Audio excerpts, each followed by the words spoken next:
Sir, संसद चल रही है लेकिन वास्तविकता में संसद में चर्चा नहीं हो पा रही है। विपक्ष का आरोप यही है कि सरकार चर्चा से भाग रही है। क्या कहेंगे आप? देखिए, जो आपने उनका प्रदर्शन देखा, ये विरोध प्रदर्शन नहीं था। ये उनका बिहार की हार के बाद विलाप दर्शन था। और ये वो हारे थके नेतृत्वविहीन लोग हैं जो एक नाटक मंडली के रूप में परिवर्तित हो चुके हैं। विपक्ष का काम है कि सदन में चर्चा करो और जनता के प्रति जवाबदेह बनो, लेकिन ये चर्चा की जगह नाटकबाजी करते हैं।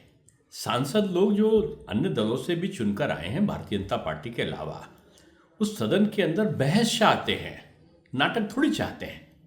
विपक्ष के तमाम लोग नारों के नए नए नारों का सृजन करके एक नाटकबाजी रिहर्सल रोज सुबह आप गैलरी पर चढ़ेंगे नहीं कि आपके कान में गूंजने लगेगा तरह तरह के शब्दों को मिलाकर। जैसे कि बिहार के संदर्भ में हार गए तो अब एसआईआर तो वहाँ इतना सफल रहा कि 71% से ऊपर वहाँ पर मतदान हुआ है। वहाँ पर महिलाओं ने सबसे ज़्यादा वोट दिया है। एसआईआर में खुद इन्हीं के जो इंडी गठबंधन के लोग थे, एक भी शिकायत नहीं किया कि किसी का नाम छूट गया है। एसआईआर में तो ये दिया हुआ है कि आप ऑनलाइन भी अपने को रजिस्टर्ड कर सकते हैं। आपको तमाम ऑप्शंस दिए गए हैं कि आप कहाँ कहाँ पे अपनी शिकायत दर्ज करा सकते हैं अगर आपका नहीं है। इन सारी चीज़ों के बावजूद जानते हुए कि 12 प्रदेशों में ये बड़ी सफलतापूर्वक संपादित हो रहा है, लगभग 65-70% से ऊपर डिजिटलाइज भी हो चुका है। अब औचित्य क्या है? यानी अपना खुद कैंप लगा रहे हैं, कांग्रेस के हो चाहे समाजवादी के हो चाहे कोई और हो। केवल कारण क्या है ना कि ये तमिलनाडु से जाने वाले हैं, डीएमके के खिलाफ एंटी इनकम्बेंसी है। तृणमूल का जाना आपकी निश्चित है। बंगाल में बांग्लादेशी जिस तरह भाग रहे हैं तो लगता है कि ममता जी के जो मतदाता हैं जान गए कि वो फोर्जरी करके यहाँ नहीं रह सकते। चुनाव आयोग एक संवैधानिक संस्था है और चुनाव आयोग को भारत के संविधान के अनुच्छेद 324 के अंतर्गत ये अधिकार प्राप्त है कि वो समय समय पर एक पारदर्शी, एक निष्पक्ष, एक शुद्ध मतदाता सूची का प्रकाशन करे। और ऐसा कई बार एसआईआर कांग्रेस सरकार में भी हुआ है। 2003 के बाद यानी 22 सालों के बाद एसआईआर की प्रक्रिया को चुनाव आयोग जिस सफलता के साथ करा रहा है वो बधाई का पात्र है। सर, आप चुनाव आयोग को इसके लिए बधाई दे रहे हैं, लेकिन कांग्रेस है, समाजवादी पार्टी है और तृणमूल कांग्रेस है, ये सारी पार्टियां चुनाव आयोग को घेरे में खड़ी कर रही हैं। बीएलओ की जिस तरह की मौतें हो रही हैं, जो निष्पक्ष होगा वो इनका सबसे बड़ा दुश्मन होगा विपक्ष का। क्योंकि ये वो जमाना देख चुके हैं जब कांग्रेस की आदरणीय सोनिया गांधी जी सन 80 में भारत की नागरिक भी नहीं थी, लेकिन वो भारत की मतदाता थी। वो चाहते हैं कि रोहिंग्या, बांग्लादेशी, जो पाकिस्तानी है, जो कहीं और से आया हुआ, जो घुसपैठी है, जो 3-3, 4-4 जगहों पर नाम लिखाए हुए इनके विशेष लोग हैं और जो मृत हो चुके लोग हैं जिनके नाम पर ये सब वोट डालने जाते हैं, वो सारे लोग मतदाता सूची में कैसे हो सकता है? ये मोदी जी का राज है, ये योगी जी का उत्तर प्रदेश में है। निष्पक्षता प्रथम प्राथमिकता है। और मैं समझता हूं कि जिस प्रकार से विपक्ष का विलाप दर्शन है, वो लगता है कि वो एक हार, बिहार के हारने के बाद में वो संभावित बंगाल और तमिलनाडु की हार उनको दिखाई पड़ने लगी है। सर, आप बंगाल और तमिलनाडु की बात कर रहे हैं, लेकिन आपके उत्तर प्रदेश से आने वाले जो विपक्ष के सबसे बड़े नेता आप अखिलेश यादव हैं, वो लगातार एसआईआर पर सरकार को घेरने का काम कर रहे हैं। अब उनसे पूछिए, आप घेर रहे हो, दूसरी तरफ आप कैंप लगा रहे हो।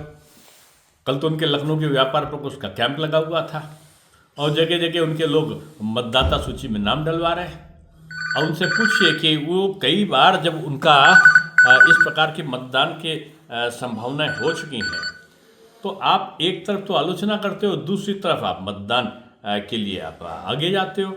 मैं समझता हूँ कि बिहार की हार ने बहुत सारे लोगों को हताश और निराश किया है। उसमें उत्तर प्रदेश के नेता कैसे रह सकते हैं? क्योंकि बिहार की जो सबसे तेज हवा आई है वो उत्तर प्रदेश में एक ऐसी हवा आई है जिसमें जो प्रो इनकम्बेंसी की हवा है, वो एक तरीके की वो हवा है जो भारत को विकसित राष्ट्र की तरफ ले जाने की संकल्पना की संपूर्ति के लिए दिखाई पड़ती है। $5 ट्रिलियन में $1 ट्रिलियन की इकोनॉमी में उत्तर प्रदेश की सहभागिता को सुनिश्चित करने वाली दिखाई पड़ती है। अब वो अपराधियों का जमाना थोड़ी है कि माफिया आदेश करेगा और कुछ हो जाएगा। अब माफिया, अब पहले तो थानों के अंदर जाके, आपने प्रतापगढ़ ऐसी जगह देखा होगा कि डिप्टी एसपी तक की हत्या करके फिर खुलेआम घूमता था। एक प्रदेश के माननीय सम्मानित मुख्यमंत्री जब एक प्रयागराज के एक माफिया से मिलने उसके घर जाते थे तो कहता था पहले मुझसे नहीं, मेरे कुत्ते से हाथ मिलाओ। इस प्रकार की बयानबाजी करने वाले माफिया अब नहीं हैं।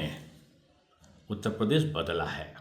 चारों तरफ एक्सप्रेसवे, चारों तरफ मेट्रो, चारों तरफ तमाम प्रकार की रेल लाइन का बिछाने का कार्य, और चारों तरफ रेल लाइन को कहते हैं लोग हवाई अड्डा है, और हवाई अड्डा को कहते हैं कि मैं किस देश में पहुंच गया। इस प्रकार की व्यवस्था वाला प्रदेश अब उत्तर प्रदेश बन चुका है। तो लोग हताश भी होंगे, निराश भी होंगे, जाति का उन्माद भी फैलाएंगे, संप्रदाय को लड़ाएंगे भी। बीजेपी सबका साथ, सबका विकास, सबके लिए प्रयास और सबके विश्वास के आधार पर चलती है। आप पूरी तरीके से चुनावी मोड में दिख रहे हैं। लगता है 2027 के उत्तर प्रदेश चुनावों की तैयारी अभी से शुरू कर दी है भाजपा ने। नहीं, बीजेपी तैयारी थोड़ी करती है, बीजेपी जनता के कार्यों को करती है, और ये सब चुनावी खिचड़ी को पकाते हैं। देखो क्या होता है ना कि खिचड़ी को पकाओ तो पेट का पाचन ठीक करती है, लेकिन अगर दिमाग में उल्टी खिचड़ी पक रही हो तो वो दिमाग खराब कर देती है। कांग्रेस के आदरणीय युवा नेता जो कहते हैं कि चुनाव आयोग के डेटा में खोट है, हम तो कहते हैं कांग्रेस के नेता में खोट है। उत्तर प्रदेश में आदरणीय नेता, क्योंकि ये विरासतों की गद्दियां बटी हैं। ममता जी की विरासत में अभिषेक बनर्जी, उत्तर प्रदेश में भी विरासत की गद्दियां हैं, तृणमूल में भी विरासत की गद्दी है, कांग्रेस में भी विरासत की गद्दी है, डीएमके में भी विरासत की गद्दी है। भाजपा में कार्यकर्ताओं की एक सम्मिलित संगठनात्मक क्षमता है जिससे हर दल घबराता है। पश्चिम बंगाल भी बड़ी तेजी से एसआईआर का विरोध कर रहा है। उनका भी कहना है कि डेरेक ओब्रायन ने एक प्रेस कॉन्फ्रेंस करके ये कहा है कि सरकार जो है बहुत, देखिए मैं उनको एक सम्मानित सांसद ही मानता हूँ, लेकिन जिस प्रकार से उनके उत्तेजनात्मक स्वरूप है, लगता है कि वो जैसे अपने पे आपा खो देते हैं, और उनको पता है कि हार की संभावनाएं कितनी कष्टदायक होती हैं। वो बार बार तेजस्वी जी का जो मुर्गा चूसने की टांग और बोटियां जो शिवरात्रि पर और जो श्रावण में राहुल जी के साथ खाते थे, उसका हास्य देख चुके हैं, क्योंकि बंगाल में इन लोगों ने भी काफ़ी इस प्रकार की सनातन को ठेस पहुंचाने वाली क्रियाओं को किया है। तो इनको सबको पता है कि जनता भी दंड जरूर देगी। तो इसलिए इनके शब्दों के निकले हुए जो वाक्य हैं वो अपना शब्द संयम खोते हुए दिखाई पड़ रहे हैं। तृणमूल कांग्रेस ऐसा लग रहा है जैसे उसने एसआईआर को ही अपना मुख्य चुनावी मुद्दा बना लिया है और इसी पर वो चुनाव लड़ने की कोशिश कर रही है। देखिए, वो मुद्दा चाहे कोई एक बना ले, बंगाल की जनता ने एक मुद्दा बनाया है, और वो मुद्दा है ममता हटाओ, ममता भगाओ और सुशासन को लाओ। लोग कहेंगे कि आदरणीय नेताजी होंगे, या अखिलेश जी होंगे, या शिवपाल जी होंगे, या धर्मेंद्र जी होंगे, या डिम्पल जी होंगी, या प्रतीक जी होंगे, कोई भी होंगे, यही कहेंगे। कांग्रेस में कौन होगा? कहेंगे मोतीलाल जी, जवाहरलाल जी, राजीव गांधी, इंदिरा गांधी, सोनिया गांधी, प्रियंका वाड्रा, राहुल गांधी, यही होगा। बीएसपी में पूछेंगे तो वो या उनका भतीजा, या तृणमूल में ममता जी या उनका भतीजा। बीजेपी में कौन होगा? एक जवाब पहले से निश्चित होता है, बीजेपी में कोई एक कार्यकर्ता ही होगा, और अच्छा होगा, क्योंकि बीजेपी एक व्यक्ति पर चलने वाली पार्टी नहीं है, वो सामूहिक संगठन और सामूहिक नेतृत्व पर चलने वाली पार्टी है। अखिलेश यादव जी ने पिछले लोकसभा चुनाव में पीडीए के समीकरण को काफ़ी मजबूती से उभारा था। समाजवादी पार्टी को थोड़ी सफलता मिली थी। क्या भाजपा इससे चिंतित है, या कुछ आप अपनी रणनीति में बदलाव करके? देखिए, नारा देने में और जरा चीज़ों में संबोधित करने में और काम करने में अंतर होता है। जो भाजपा का जो ढांचा है वो जाति के आधार पर, धर्म के आधार पर नहीं है। लेकिन जो अखिलेश जी का जो पीडीए है, उससे अगर आप देखो, देश की राष्ट्रपति कौन है? आदिवासी क्षेत्र की सम्मानित हमारी विद्वत एक प्रथम महिला है। और अब देश का प्रधानमंत्री कौन है? कभी वो कहते नहीं, लेकिन एक पिछड़े समाज से व्यक्ति देश का नेतृत्व कर रहे हैं। अब वो कौन सी चीज लाओगे आप? पिछड़ा वर्ग आयोग को संवैधानिक दर्जा बीजेपी ने दिया। तमाम प्रकार की जो जातियों में जो छोटे अति पिछड़े लोग थे, उनके लिए तमाम प्रकार की योजनाएं बीजेपी सरकार लाई है। चाहे वो आदिवासी के लिए हो, चाहे वो पिछड़े के लिए हो, चाहे वो दलित के लिए हो, काम किसने किया? बीजेपी ने किया है। लेकिन बीजेपी ने वो नहीं किया कि एक को आगे लाओ, दूसरे को पीछे करो। आप अब सब जान गए।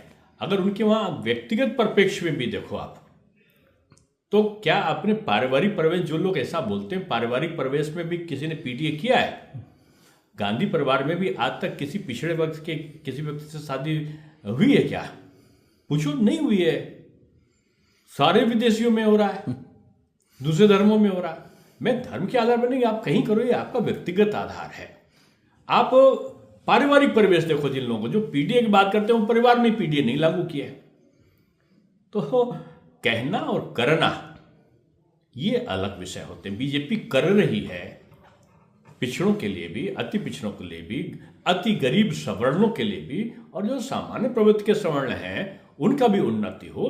तो ये पिछड़ा, ये अगड़ा, ये अनुसूचित, ये दलित, ये आदिवासी नहीं, सबका साथ, सबका विकास, सबके लिए प्रयास, ये भाजपा का जो मूल मंत्र, सबको साथ में लेकर चलने का, वही विजय का एक मूल मंत्र है। मेरा अंतिम सवाल सर आपसे ये होगा, भाजपा किन मुद्दों को लेकर के 2027 के विधानसभा चुनाव में उत्तर प्रदेश में उतर सकती है? पहले हमारा तो एक ही चीज है, एक भारत श्रेष्ठ भारत, मिलके चले भारत। हमारा विकास हमारा मुद्दा था, विकास मुद्दा हमारा है, विकास मुद्दा हमारा रहेगा। आपने एक बहुत अच्छी बात कही, लोग कहते हैं बुलडोजर बाबा, बुलडोजर बाबा। मैं कभी बुलडोजर बाबा योगी जी को नहीं बोलता। मेरा सौभाग्य था कि उनके सानिध्य में मुझे विधान परिषद का नेता सदन होने का सौभाग्य मिला था। उनकी आर्थिक सोच भी विलक्षण है, प्रधानमंत्री जी की आर्थिक सोच भी विलक्षण है, अमित शाह जी का जो गृह स्थिति पे नियंत्रण है अद्भुत है, रक्षा के क्षेत्र में राजनाथ जी का कोई सानी नहीं है। अब आज अगर विकास का मॉडल देखना हो तो नितिन गडकरी का नाम यानी दुनिया भर के लोग लेते हैं। ऐसा सौभाग्यशाली नेतृत्व का जो समूह है वो भाजपा में है। आज आप देखो, लोगों ने कहा कि ये धार्मिक उन्माद फैला रहे हैं। काशी का जो कॉरिडोर बना, जहां पर अगर 50,000 लोग आते थे, आज 5 लाख लोग आते हैं पर डे। जहां पर अयोध्या का, जहां पर लोग 60-70 हजार लोग आते थे, आज 7 से 8 लाख तक का भी आते हैं, 1 से 2 लाख तक के, यानी लाखों की संख्या वहां पर हो गई। लोग आएंगे, आप विंध्याचल जाएंगे, तो विंध्याचल का भी पूरा हो गया। लोग जाएंगे चित्रकूट, जाए चित्रकूट का भी कायाकल्प हो गया। जाएंगे तो नैमिषारण्य भी जाए, उसका भी कायाकल्प हो गया। पहले क्या होता था कि उत्तर प्रदेश आते थे, ताज को देखते, ताज के बाद चले जाते थे खजुराहो या कहीं और चले जाते थे।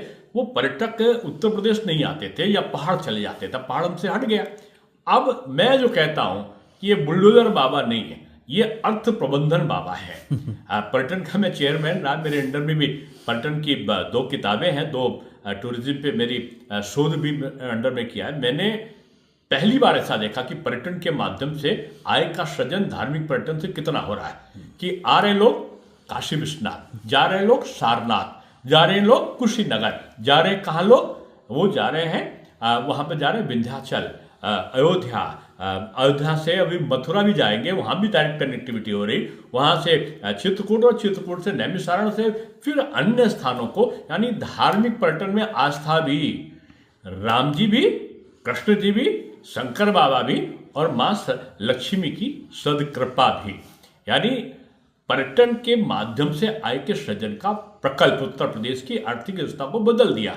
अब वहां पर जो हमने जो बड़े बड़े हमारे कितने एक्सप्रेसवे हो गए, हम लोग गिन नहीं जा सकते, कितनी जगह मेट्रो से 6-7 जगह चल रही।